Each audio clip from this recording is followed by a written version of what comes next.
Dude, seriously, stop! Oh my god, behind you! Behind you! Behind you!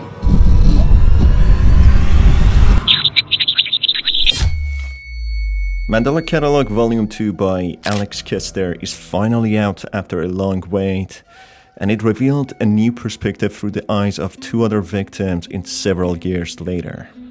Oh my god, behind you! This right here is real, and you should know that more than anybody! Hi folks, I'm R, and welcome to this horrifying video. I see you don't fancy much sleep for tonight. Send me your video suggestions on Twitter by tagging GamerSault, which I can use for upcoming videos. Without much further ado, let's begin. In winter break 2009, an image shows the pictures of two people being wanted by FBI as suspects who are associated with the Bodythorn Paranormal Society, with a hefty reward of $100,000. The first person is known as Adam Murray and the second as Jonah Marshall.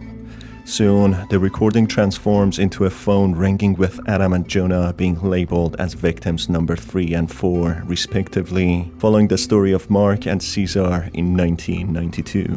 This could possibly indicate that this is an ongoing investigation collected by a specific someone who has only managed to get some proof of the existence of the alternates, being in the form of the recordings from the people in 1992 and 2009, whose recordings miraculously survived. As it's well known, any encounter with alternates means disappearance and any proof of them becoming destroyed. This explains how the presence of alternates has blended in with people, being normalized now as the year is 2009, with the existence of the alternates being announced publicly since 1981, which means that they have been around for many decades now. Bodythorn Paranormal Society is contacted by a lady who wants to schedule an appointment for a paranormal investigation, which gets picked up by Adam. You've reached the Bodythorn Paranormal Society. How may I help you? Hello? May I schedule an appointment? Of course, ma'am. Where's the location? My home, Okay, thank you. Would you mind giving me a brief description of what you've been experiencing? I've been hearing things. Like what, ma'am? I still hear the meows of my old cat Johnny, but the little guy passed away a few years ago. The lady explains she still hears her deceased cat, Johnny, who passed away many years ago. Jonah cuts in the phone conversation, labeling the incident as a possible cat alternate, which the lady defensively rejects and mentions that it probably relates to other paranormal possibilities, with the cat's ghost possibly still roaming around, whom the lady wants to find peace in afterlife. The lady explains that she's on a business trip and would like them to visit her house for 3 nights. At first being hesitant, Adam becomes quickly convinced when the lady offers them $500 a night, making it seem very lucrative despite sounding boring. When's your next opening? Well, we could do tonight if you want. Can you do 3 nights? I'm away from home on a business trip. I'm sure this will give you enough time to deal with him. Well... How about $500 a night? Oh, hell yeah! Alright. Sounds like a plan. It's soon revealed that both Jonah and Adam are in fact delinquent criminals who are on the run, tricking vulnerable and gullible people into promising to sort out their subjectively believed paranormal issues. Adam and Jonah's stolen car breaks down, with Jonah snapping a picture of Adam fixing the car and commenting under it. Pictures that can be used in the intercom for both of them, observing it even from long distances. They soon arrive at the infamous Mandela County, where this lady's house is located in. While driving, they speak about alternates and how skeptical they are about the entire existence of them, as they never have encountered any, apart from receiving calls about them, which always turned out to be nothing. And who's to say that she's not even crazy? Who's to say she's not as high as I'm going to be in 30 minutes? I would hope us. Because the last thing I need is getting a weird house call from a stoned lady about a dead cat, and then there'd be nothing there. Nothing there. Right? Half of me thinks that there aren't even alternates. And the mayor was just too stupid to just make that entire infographic. Yeah, but then, like, why are we getting so many calls about alternates in the first place? Well, maybe because maybe it's mass hysteria, right? Do you think this is the rise of the war on alternates? They then dismissed the numerous calls about the alternates they received as mass hysteria after the mayor decided to broadcast the infographic of the alternates. Their camera subsequently starts glitching, showing early signs of being affected by alternates who dwell in different realms and spectrums. But as known from before, whoever encounters alternates, no matter how powerful their equipment or gunpower, they always fall victim to them, with any evidence of them ever being replaced by an alternate vanishing, with the alternates assuming their role in the society, with no one ever knowing the victims were replaced. Therefore, it shouldn't be too surprising for people to be skeptical, as alternates have integrated in life and society very well, with no one noticing their existence except for the targeted victims. More information reveals that Adam and Jonah became wanted by FBI only because they were investigating alternate activities and calls, something the government completely outlawed, having a severe punishment if breached. The government seemingly regretted broadcasting the infographic about the alternates, as more people became targeted when knowing about the alternates' presence and trying to encounter them. Therefore, they tried to get rid of any evidence of their existence and just pretend they're not real, as they realized the alternates could not be defeated. You will arrive at your destination in 10 minutes. Holy shit, that's actually really useful. I mean, they didn't have to outlaw these things, did they? Like, I doubt that guy's face could appear on something like this and, kill you. I don't know. No, they did not. I guess crime really does pay. I like how you're making us out to be gangsters when all we did was, get all of this. I know. It's just... we lived our whole lives under the radar, right? Like the quiet kid. Adam and Jonah subsequently arrive at the premises in January 12, 2009 at 11:45 p.m. Adam proceeds to enter the house and Jonah sitting in the car and observing the camera feed and images. Jonah jokes around about the cat's ghost when he gets confronted that in fact he's too scared of these events, hence why Adam only entered the house. Here, kitty. You got peace here? You look so stupid right now. Dude, what am I supposed to do for a literal ghost cat? What's it gonna do? Just us to death? Like, what are we doing here? Would you mind taking this seriously for once? I mean, in the end, I don't really have to take that much seriously at all, because I'm in here and you're in there, and you're... Yeah, because you were too scared to go inside to begin with. Not too scared. I'm not too scared. Yes, you are. No, I'm not. I'm not scared. I'm not. Adam finds a locked door in the house, being the only locked door, when the night comes to an end, with day number 2 beginning. In the car, Jonah tells Adam that he doesn't like the tone and feeling of the house, and doesn't feel right being around it, despite not finding anything eventful. Adam just persists that they need to be in the house for 3 days, which Jonah is not happy with, saying that they could just pretend that they were in the house and just leave. Suddenly, they hear a scream coming from the house, with Adam being intrigued and interested to discover what it is. I mean, I think the best thing that can happen is we just leave now and then we say we were here the entire time. Because I'm looking at this house and I'm looking at this footage, and even though there's nothing too threatening about it, I don't like it. I really don't like it. It's literally just an empty house, bro. Can you suck it up for 3 nights? Suck what?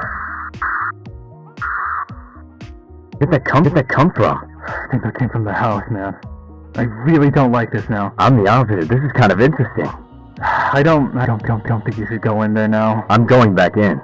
There's something deeper than a cat here. I think that's the problem. I think it's fine. You're over. Realize what this could do for us? Do what for us? We're already on the run. We don't need this attention again.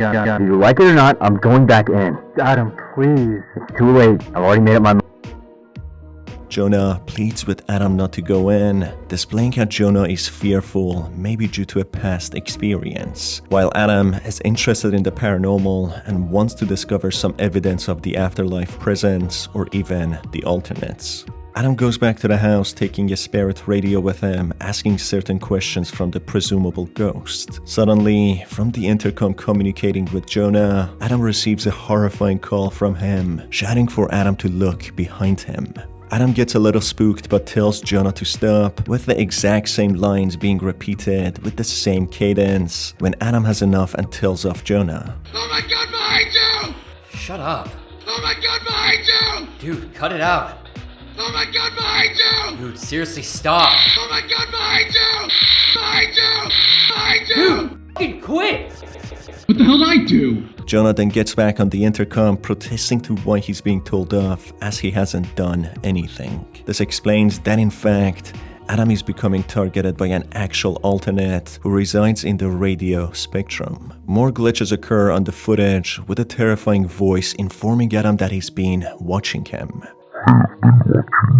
Dude, that's not funny. What's not funny? Adam then decides to sleep in the house for one night, when suddenly he hears the same voice instructing him to wake up before he awakens the others. Others who might be less understanding than this terrifying entity who is seemingly an alternate. The alternate informs Adam that he's been a fool for following the shepherd, presumably Jesus, instead of following him, displaying how in the religious belief he was in fact portrayed as the devil. Through other videos, it's displayed how alternates existed since the very beginning, blending in with the humans' lives. The first humans deemed alternates as paranormal entities to be sinister, hence being demons, only for the recent times to discover more about these entities and documenting their existence, which they seemingly regretted soon after, as ignorance is bliss facing the alternates, as acknowledging their existence means war. You followed the shepherd. You are a fool. Follow my voice instead. You will find great happiness. Wake up, Adam. Do not make me wake the others. A door next to the cat door in the house suddenly opens, with Adam being already under the influence of the alternates proceeding further. Taking a picture of the open door next to the door with the cat door, he observes it to be just a closet not leading anywhere, with alternates appearing before him and directly speaking to him, telling him to open his eyes. It becomes clear by now that this lady that called him and lured them in the house was no other than another alternate, and this house is a cesspool of alternates for anyone to be under their influence. Jonah, then worried about Adam, communicates with him through pictures which are seen both ways to why he didn't go back to the car after speaking to the alternate. Jonah, after some time of not hearing from Adam, gets more and more worried, with Adam ignoring his messages, begging him to go back to the car so they can go home. Suddenly, after a long wait, Adam sends Jonah a picture with a message reading that the locked door is finally open, leading to a basement, where he's hearing the cat, and that he should get on the radio to hear the cat as well. While on the radio, Jonah hears the repeating meows of the cat as if they are pre-recorded, with a graffiti writing on the wall in the basement saying that nothing is worth the risk, repeating the same lines heard in previous Mandela County footages, instructing the emergency services on how to deal with alternate calls, to simply ignore them and make minimum contact with the alternates in order not to be affected by them. Nothing is worth the risk, nothing is worth the risk, nothing is worth the risk. Did you just pick that up? What's the matter? Jack, out your tongue? Don't. Jonah, horrified to what he's witnessing, frozen in shock, gets teased by Adam, who seems to be a different version of himself. Rather than his mature personality, he's more menacing and confrontational. What's the matter? Jack, out your tongue? Don't. Just don't, okay? Please.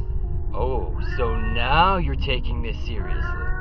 Dude, I don't know what you want from me. I'm as serious now as I've ever been. This whole time, huh? So you fucking with me was you being serious? I get that I screw around sometimes, okay? But that's just what I do. Well, maybe it shouldn't be.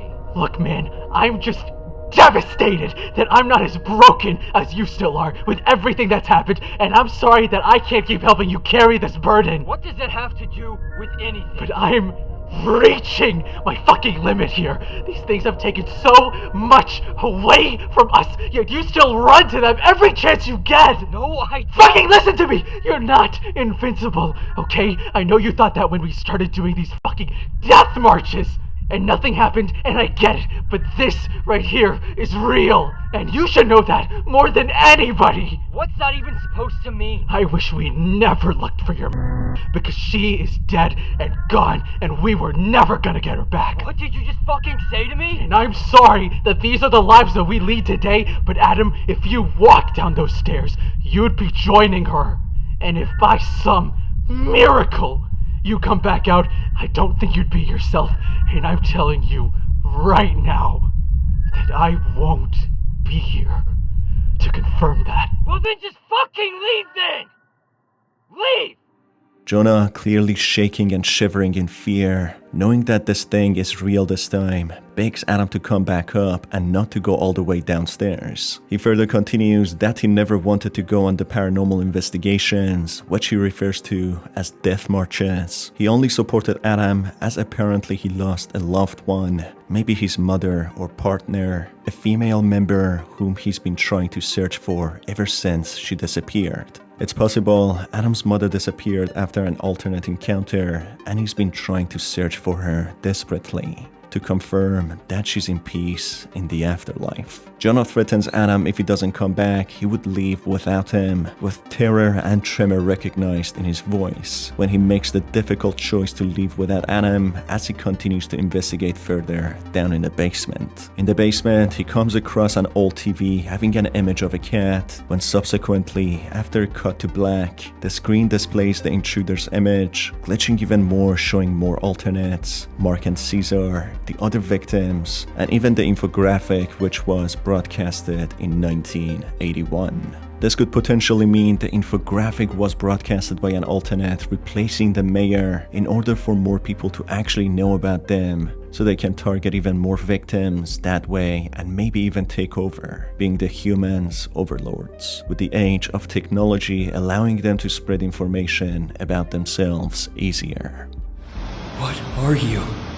Adam in horror watches the TV, asking who the entity is when a melodic lullaby is played on the TV with a picture of a female appearing on the screen. Then different voices are heard that no one is coming to help him, with his spirit radio peaking at high levels. Adam tries to reach Jonah, but he doesn't get any response.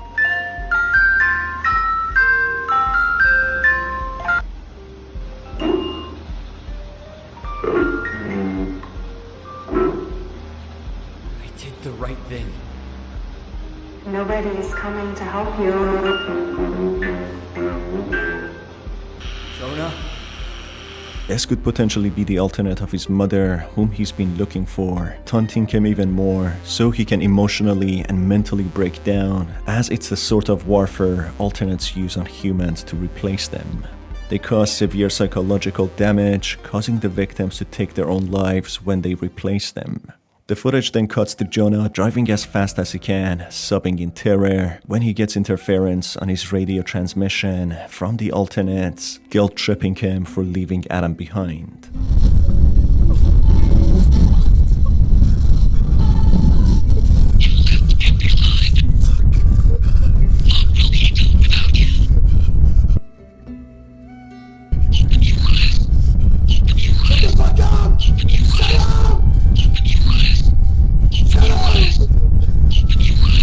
The camera even becomes affected by the alternate, saying that he left Adam to die, constantly communicating with Jonah in order to drive him into insanity. Jonah, after an hour or so, having heard enough, stops the car, being only heard to cry, when a brief scream of pain is heard, ending Jonah's story as well.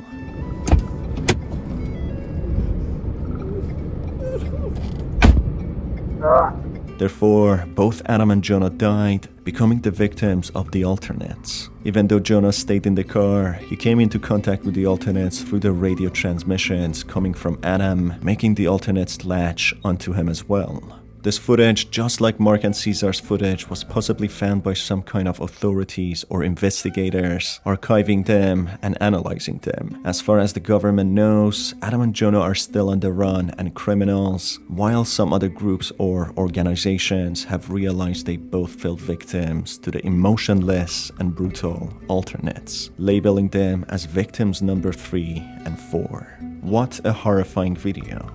It slowly built up the tension till the very last moment. The ambiguity of alternates and the style of storytelling is what makes it brilliant. If you guys enjoyed this video, stay tuned for more by hitting the subscribe button and the notification bell. It's been your host R, and I will catch you on the next one.